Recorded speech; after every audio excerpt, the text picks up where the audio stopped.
Hello, me again. This is Jessica Lynn, and I'm here with another one of the series of happiness tips videos as part of the Serenity Experience in Riverside, which is an art installation that I've done in collaboration with the Riverside BIA and with the support of the City of Toronto.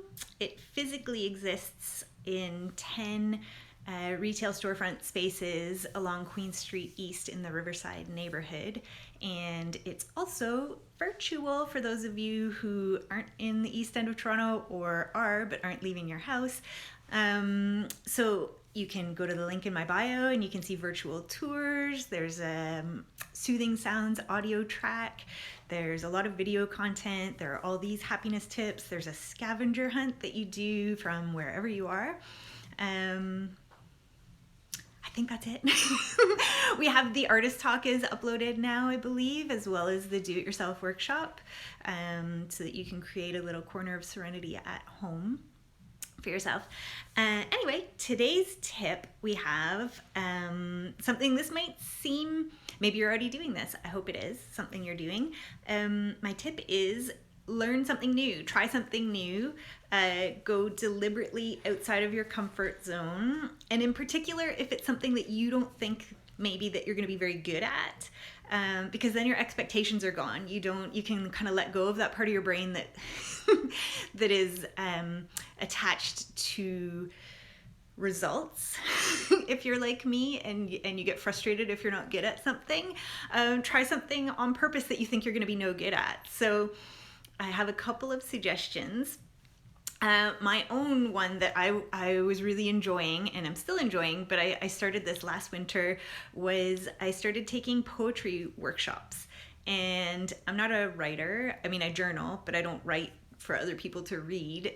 You know, so it was a little bit intimidating. But poetry is like to writing what abstract art is to visual art, I think I'm gonna say, in that you can express things in a very abstract layered way and get at what you're trying to say in a roundabout way, maybe, or using imagery, visualization that sort of thing. And it's sort of just whatever your personal taste is. There's really no, I mean, some poets are recognized as good poets, but there's really no such thing as like the proper way to do poetry, I don't think. I'm not a poetry expert, obviously, but it felt like something where there was a fair amount of free space to roam and to write how I felt like writing rather than how somebody's rules dictated that I should be writing. So it was freeing and it was fun and I had no expectations and there was no kind of like, how do I tie this into my business, or what have I accomplished today, or whatever. It was separate from all that, which was also kind of a relief for me, and I'm sure anyone with their own business can relate to that.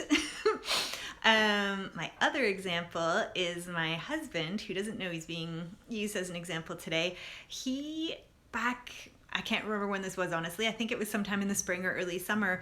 He had this book that had been on the shelf forever. I think someone gave it to him when he was a kid even, about magic tricks.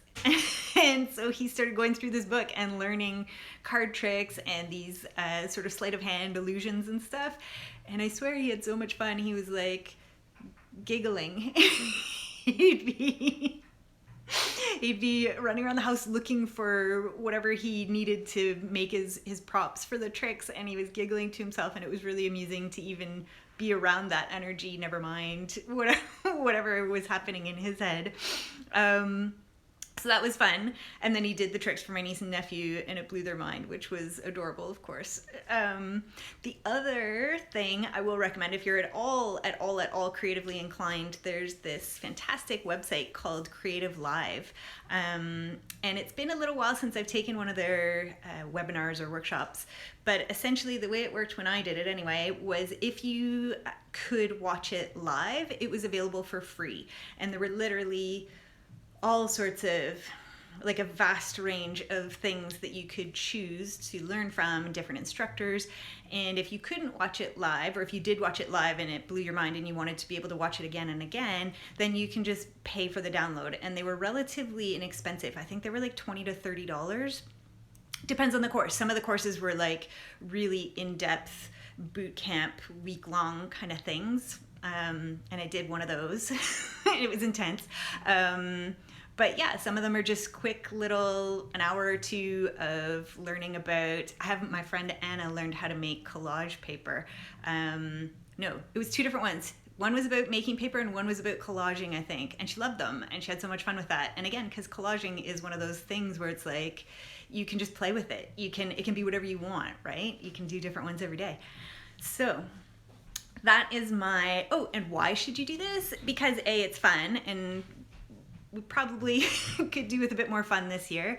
And it also sets off things in your brain. Your brain likes novelty. It likes to learn new things. It lets your brain know that you're still engaged in life and interested and you want to keep going. And all of those things are positive, and it keeps your brain active. So, and then that releases, endorphins, happy things, all that. It's like a cascading effect of good things. So have fun, pick something random, go attempt it or learn about it. And if you want, I would love to hear what it is that you have learned or are attempting to learn that you're enjoying. Pop it in the comments or send me an email or whatever. And if you're so inclined, also check out in the link in my bio, we're doing a virtual mini retreat, and it's going to kick off March 13th. It's free. It is totally flexible with whatever your schedule is.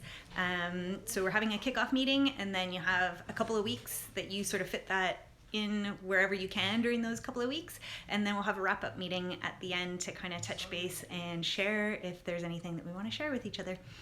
So that's it. I hope that you have a lovely week, and I will talk to you again soon. Okay,